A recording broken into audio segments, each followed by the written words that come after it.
we recently took a cruise aboard the brand new Utopia of the Seas on a 4-night cruise that went to Coco Cay and Nassau in the Bahamas. I'm Travis. And I'm Nicole. Let's get wanderlost.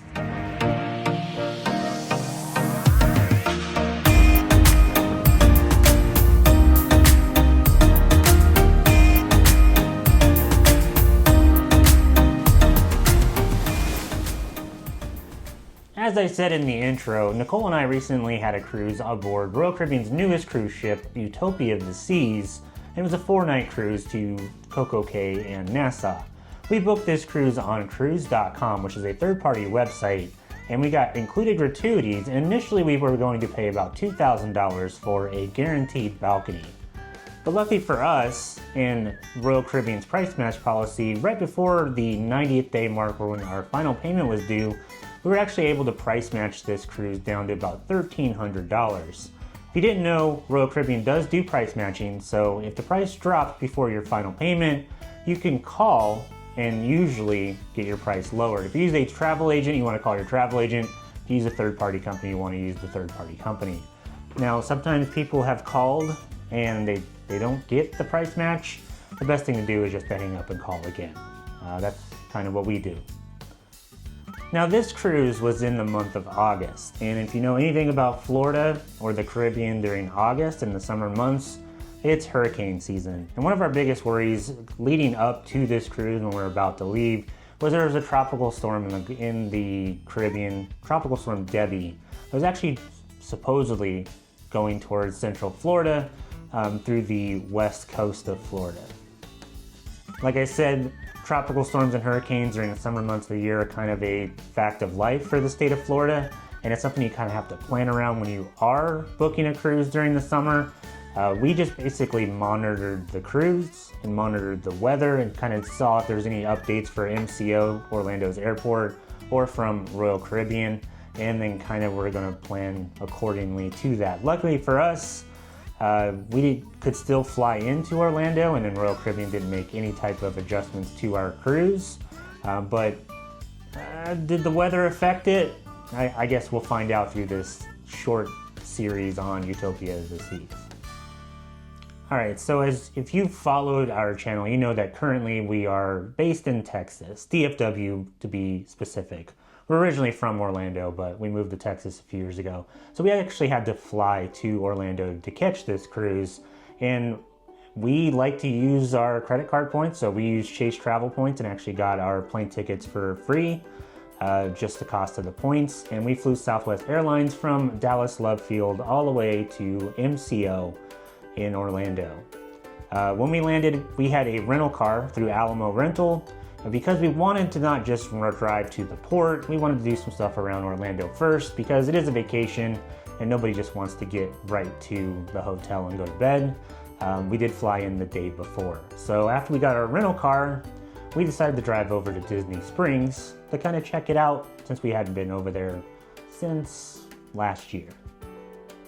So after we got the rental car, we headed over to Disney Springs, and it hadn't started raining yet, but it was starting to get windy. It was about midday, so we first went to lunch. We went to Cook's of Dublin for some fish and chips, and while we were eating lunch, it actually started to rain pretty heavy. But luckily it cleared up and it was just kind of sprinkling and drizzly, so it wasn't too bad. We were able to still walk around, check out some of the shops, and we also kind of did a little cookie tour unexpectedly. We didn't want to wait in line for Gideon's, so we went to Summer House on the Lake, got a couple cookies from there, which are always good. We highly recommend hitting up their cookie bar. The restaurant's okay, but the cookie bar is where it's at. And then we did some more shopping, checked out World of Disney, and went to Amorette's for the viral cookie dough croissant, which was worth the hype. It was delicious. If you get a chance to try one, definitely do so. And then on our way out, we noticed that the line for Gideon's was looking very short. So we asked a cast member, they said it was maybe about a 20-minute wait. So we figured, you know, why not? So then we hit up Gideon's for some cookies. They are very good. very sweet and very dense, heavy cookies. So we proceeded to basically eat cookies for the next week because we got a little carried away. So when we left Disney Springs, we were heading towards Port Canaveral, and my original plan was to go to a restaurant called Paco Submarine, which is in New Smyrna Beach, which is just north of Port Canaveral. But we realized on the way there that they were closed. They were closed on like Sundays and Mondays, and of course we were there on one of the days that they would not be open. So we kind of had to change our plans. The weather was starting to get a little rough, and as we were driving towards Port Canaveral, it was really starting to rain. It was really windy, and our rental car was kind of being blown all over the road. Nicole was sleeping, but I was having to drive while trying to keep the car straight while the wind was blowing super hard.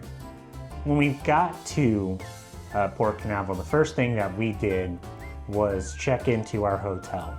I use IHG hotel points, and that's kind of a theme with the channel. I like to collect hotel points and credit card points and that sort of stuff because free stuff is always nice. So we use our IHG hotel points to get a night at the Holiday Inn right across the street from the port.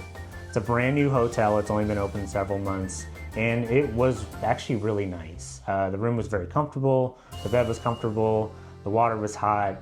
Overall, I recommend the Holiday Inn across the street from Port Canaveral. It's within walking distance, especially if you're going on a Carnival cruise, and it's a short little drive back over to the rental car return right next to where Royal Caribbean port's at in Port Canaveral. So Holiday Inn at Port Canaveral definitely gets our recommendation. It's a really, really good hotel. After getting all of our stuff put into the hotel room and getting cleaned up, taking a shower and that sort of stuff, we decided to go over to Cocoa Beach and to kind of see how the weather was and maybe walk along the beach. So Nicole, how was Cocoa Beach? Cocoa Beach was a little rainy and definitely very windy. There were a couple people braving the conditions, a few in the water, but really not many, and just some kids playing out on the sand. So it definitely was not your ideal beach day, but the conditions were okay until we got back to the hotel that night. Yeah. So after we checked out the beach, we happened to drive past the original Ron John's surf shop, which looked interesting. So since we didn't have anything else to do that night, we stopped in, checked it out, got a couple little t-shirts and a hat because I bring 2 large suitcases every time, and every single time manage to forget things, so I didn't bring a hat. So we purchased one of those, and it was kind of cool to see the original one. They had a ton of stuff. It was a really big building, much different than any other one that we'd been in before. And after that, we headed for Publix. So if you've been here before, you know that we love a good pub sub. And so since our dinner plans had been canceled, we figured, you know what, we'll go get a Publix sub and take it back to the hotel, and then finish off some of those cookies we got from Disney Springs. After we got our subs, we headed back to the hotel, ate dinner, kind of just hung out, watched some TV, and the room had really big windows, so we were able to just kind of sit by the windows. The storm definitely started to roll in at that point, so we were just kind of, watching the storm, watching the rain, and just kind of chilled for the rest of the night. We always recommend flying in the night before or 2 days before your cruise. And this type of weather that we were having was causing a lot of flights to be delayed. Ours wasn't, but it could have been. So we definitely recommend getting there the day before. Yeah, we had to find some stuff to do in Orlando and in Port Canaveral, Cocoa Beach with some not so great weather, but it would have been a lot worse if we would have had a delayed flight and missed our cruise the next day. Now it's time for Embarkation Day, which in my opinion is the best day of any vacation. It's the day you get on the ship, it's the day you really start your vacation, and you get to check out a brand new ship in Utopia of the seas. So the port that Royal Caribbean uses at Port Canaveral is actually really efficient. We didn't have to wait any long lines. We got there at 10 o'clock in the morning after we dropped off the rental car, and we pretty much walked right through security and right onto the ship. I don't think we've ever been on a ship that early before. Our check-in time wasn't until like 11:30, and I believe we were walking across the gangway at like 10:15, 10:30 in the morning, which was awesome. I mean, start your vacation off early, and we were right on board Utopia of the Seas. So, brand new ship. It's the 6th Oasis class, and it's the first time that we have been on Oasis class since Symphony of the Seas last year. Nicole, what was your impressions of Utopia of the Seas? So Utopia of the Seas is a fantastic ship. It kind of takes some of the best parts of all the ships and combines it together. I would definitely rate it pretty highly. It was right up there with Wonder, which was another one of our favorite ships. We love a good Oasis class. I know people say they're big ships, but there's tons of things to do. We like to walk around and explore. So it's perfect for us because it gives us lots of options of different places to go, things to check out without just kind of doing the same lap every single time. And with Utopia, they've kind of taken what they've learned from each Oasis class. So you had Oasis and Allure, and then Harmony and Symphony, and then Wonder, and they've kind of improved upon each little aspect of the ship. And our first initial impressions of Utopia was this ship's pretty awesome. Like, it's very pretty, very modern, very clean, very organized, and you could just tell it was like Wonder, just a little bit better. So there's a few things that we like to do on Embarkation Day.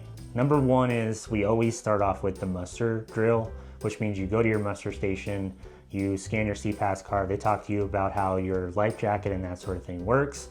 And then after that, we normally head up to the Windjammer, one of our favorite places on ships, and we get lunch. And the cool thing about the Windjammer on Utopia of the Seas is that they have lobster, they have shrimp, and they have crab on Embarkation Day, which is not something you normally see in buffet food on a cruise ship. And we definitely took advantage of all of it. The food was really, really good on our embarkation lunch on Utopia. So I don't know if it's just a new ship or something that they're trying with Utopia, but I'll take lobster, crab, and shrimp on the first day, every time. The other thing that we did, and you may have seen this in our video about Royal Railway Utopia Station, is that we actually went down to the restaurant there and put our names on the waiting list and then checked out the actual restaurant.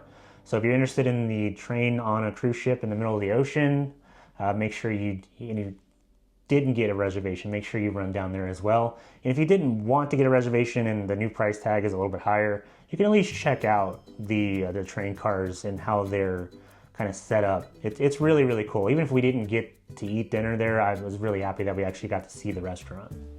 At 1 p.m., the cabins or staterooms are open so that you're able to go and put your stuff away.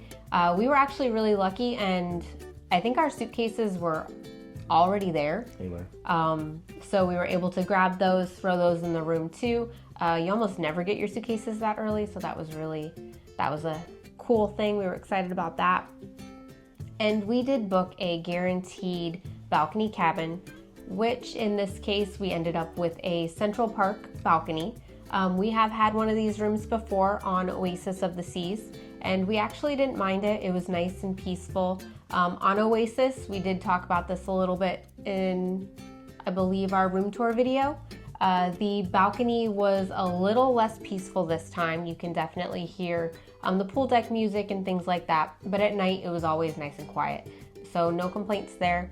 The room overall, obviously it's brand new.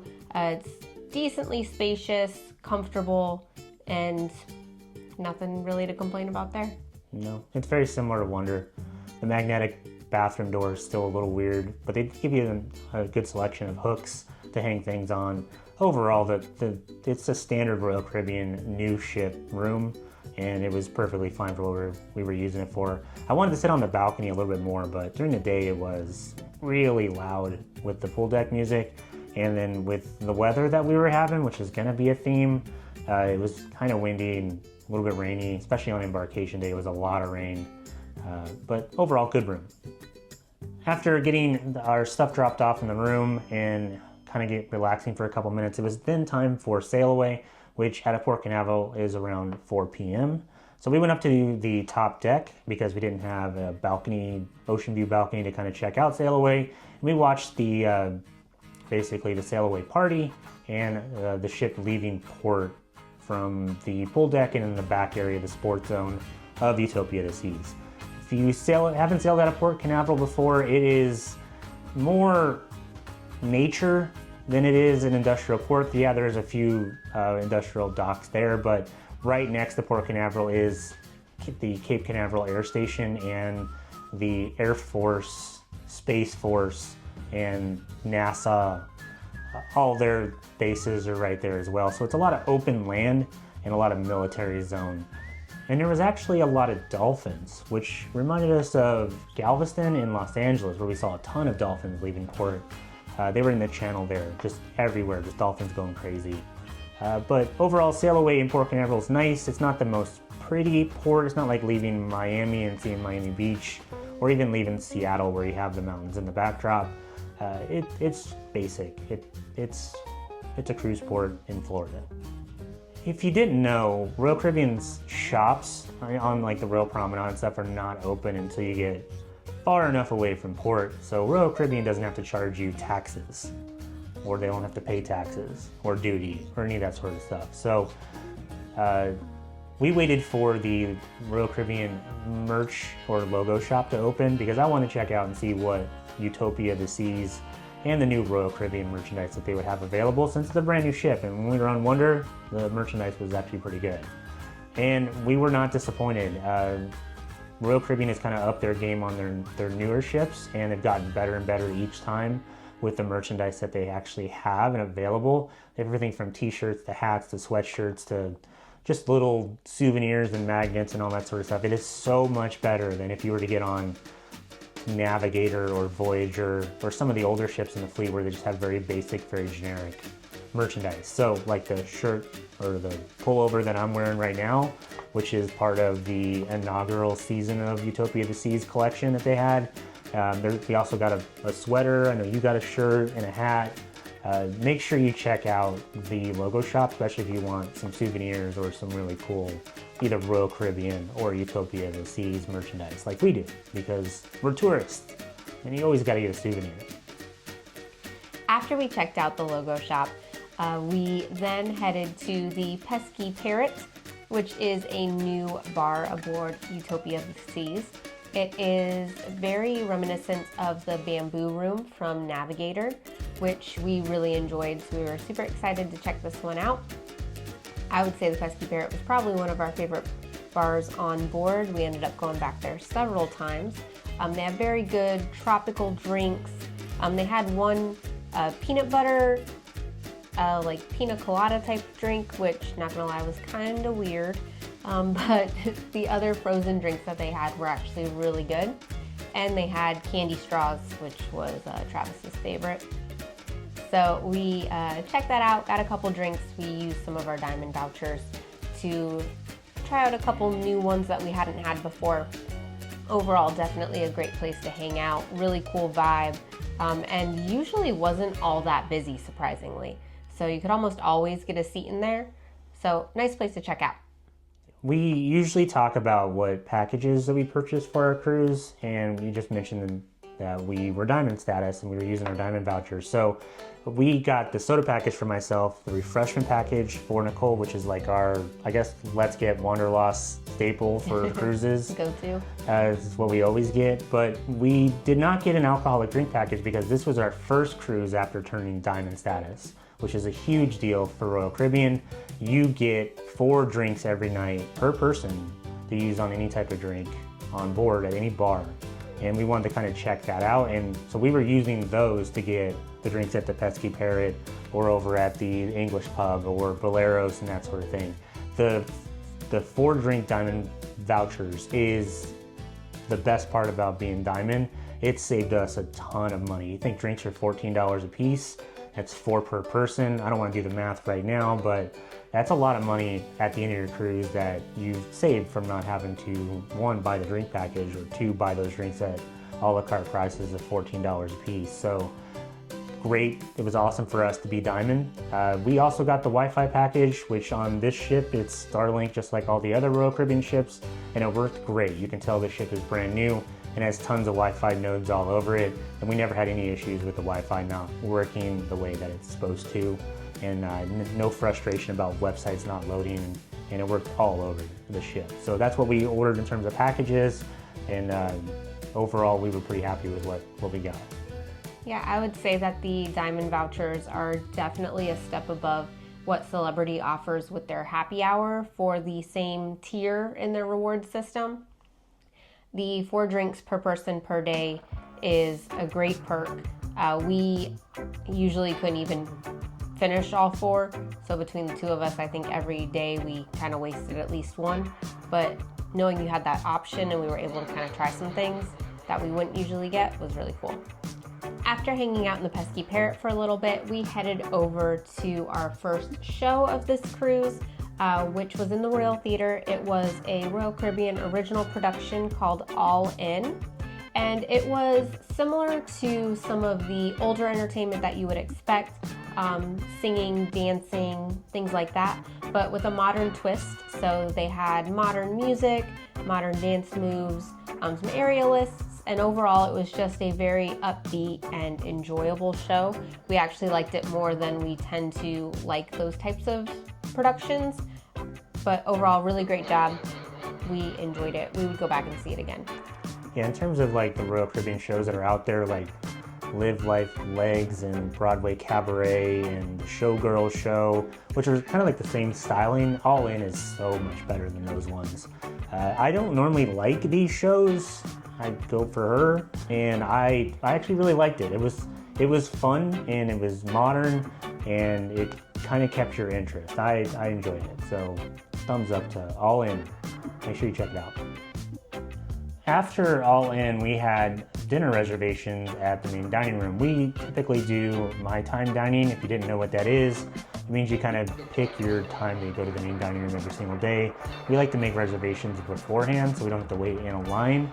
The other option is traditional dining, which you have the same time, same waiter, same table every single night of your cruise. We prefer my time, it's more flexible.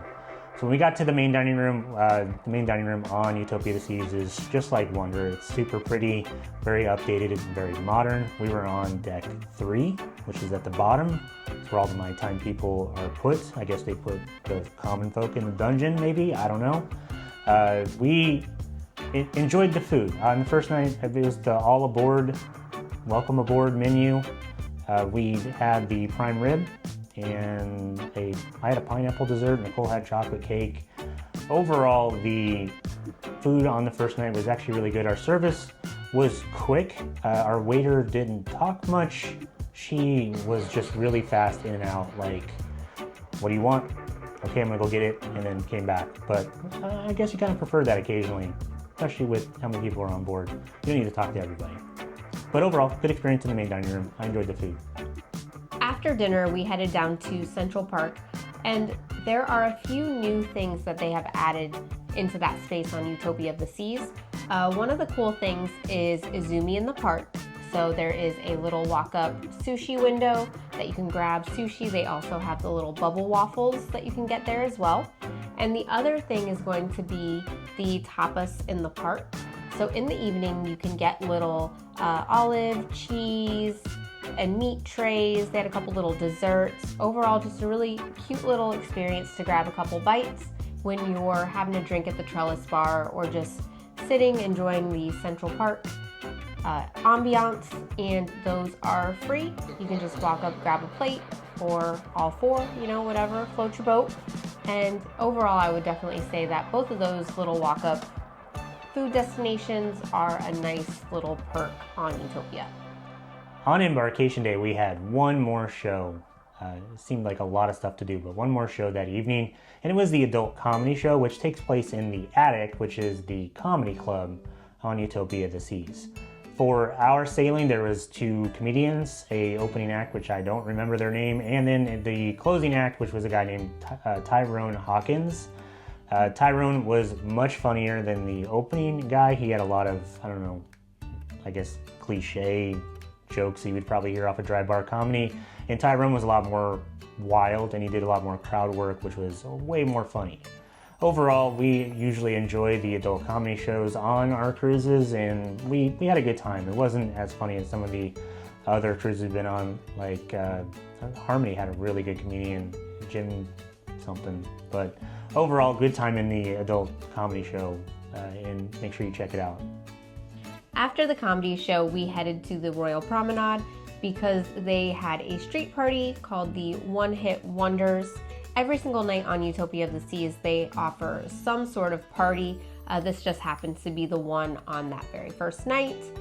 These parties do tend to run late. I believe they might have started at 11 maybe? I wanted to say midnight. Yeah. Because I believe our comedy club was at 10:30.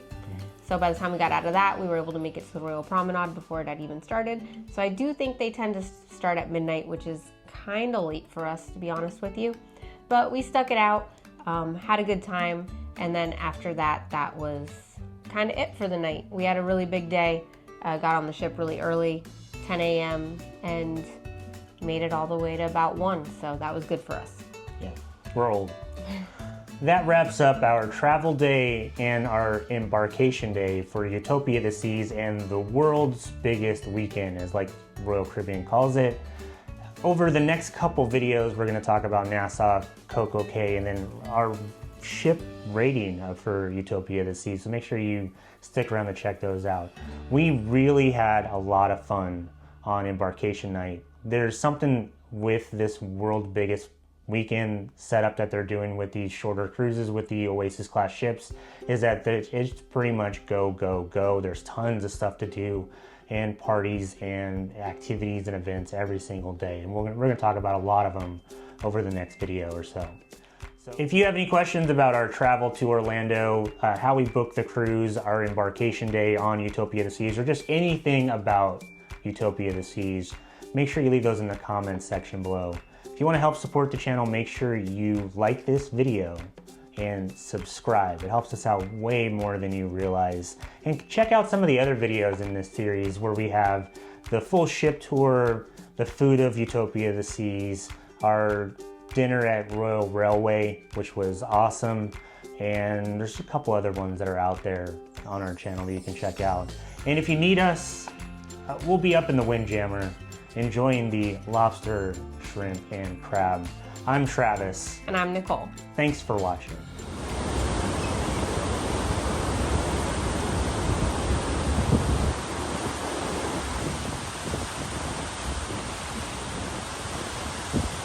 Make sure you stick around for more.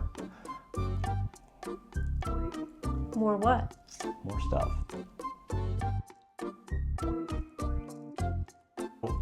The background, we moved and we're... Wait, I didn't know we were doing any of this. You're not supposed to.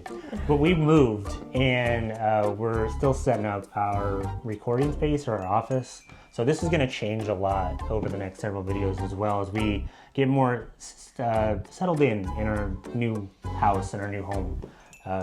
We moved across the Metroplex to the other side because our jobs moved as well. So just be mindful that this is just temporary. We want to look more professional than how we currently look as well. I know that's a stretch for the channel. We're rarely professional, but it's coming. Boop, boop, boop, boop, boop, boop, boop, boop, boop. What's your least favorite video on our channel?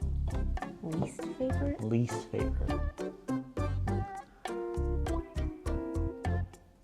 Probably the Grapevine Christmas one. Yeah. Because it turned out horrible. It was awful. After we got the new camera. It still has 1,000 views. It's awful, terrible video. I don't really like the Voyager review video, the ship rating video. I don't know why. I try not to look at it like it doesn't exist in my head. And then I don't like any of the symphony videos where we had really bad audio problems. It's super echoey and terrible. Takes a lot to float a cruise ship. There's no smiling in vlogging. You'll put that at the end of the video? Yeah, there's no smiling in vlogging. How do I end these videos? I don't remember how to end these videos. So. Shut up.